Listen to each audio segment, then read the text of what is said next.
ಸೈಕ್ fat loss series start ಮಾಡಿದಕ್ಕೂ ಒಂದು ರೇಂಜ್ಗೆ ಸಾರ್ಥಕ ಆಗೋಯ್ತು. ಇದು ಡೇ 19. ಇವತ್ತು ಬೆಳಿಗ್ಗೆ ಹೋಗಿ ಜಿಮ್ಗೆ ವೆಯ್ಟ್ ಚೆಕ್ ಮಾಡಿದೆ. 80 kgs ಆಗಿದ್ದೀನಿ. ಅಂದರೆ ಫೆಬ್ 21 ನಾನು ವೆಯ್ಟ್ ಇದ್ದಿದ್ದು 82.85 ಆ್ಯಂಡ್ ಇವತ್ತು ಮಾರ್ಚ್ 8 ನಾ ವೆಯ್ಟ್ ಇರೋದು 80 kgs. So almost 2.85 kg loss ಆಗಿದ್ದೀನಿ.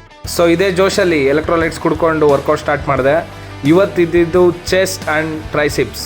ನೀವೊಂದು ಅಬ್ಸರ್ವ್ ಮಾಡಿದರೆ ನಾನು ಯಾವುದೇ ಥರ ಮಸಲ್ ಲಾಸ್ ಆಗಿಲ್ಲ ಆರ್ ಬೋನ್ ವೆಯ್ಟ್ ಲಾಸ್ ಆಗಿಲ್ಲ. ನಾನಾಗಿರೋದು ಬಾಡಿ ಫ್ಯಾಟ್ ಮಾತ್ರ.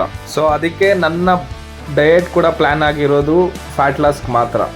Chest 4 variation, triceps 3 variation complete ಮಾಡಿಕೊಂಡೆ. ಸೊ ಇವತ್ತಿನ ವರ್ಕೌಟ್ ಕಂಪ್ಲೀಟ್ ಆಯಿತು. ಆಮೇಲೆ ಮನೆಗೆ ಬಂದು ಬ್ರೇಕ್ಫಾಸ್ಟ್ ಮಾಡಿಕೊಂಡೆ. 11 o'clockಗೆ ಫ್ರೂಟ್ಸ್ ತಿಂದೆ. ಮಧ್ಯಾಹ್ನ ಊಟಕ್ಕೆ ಚಿಕನ್ ಮುದ್ದೆ ತಿಂದೆ. ಈವ್ನಿಂಗ್ ಶುಗರ್ ಕೇನ್ ಜ್ಯೂಸ್ ಕುಡಿದು ಆಮೇಲೆ ಕಳಂಗ್ರಿ ಹಣ್ಣು ತಿನ್ಕೊಂಡೆ. ನೈಟ್ ಊಟ ಮಾಡಿ ವೇ ಪ್ರೋಟೀನ್ ಕುಡಿದೆ ಅಷ್ಟೇ.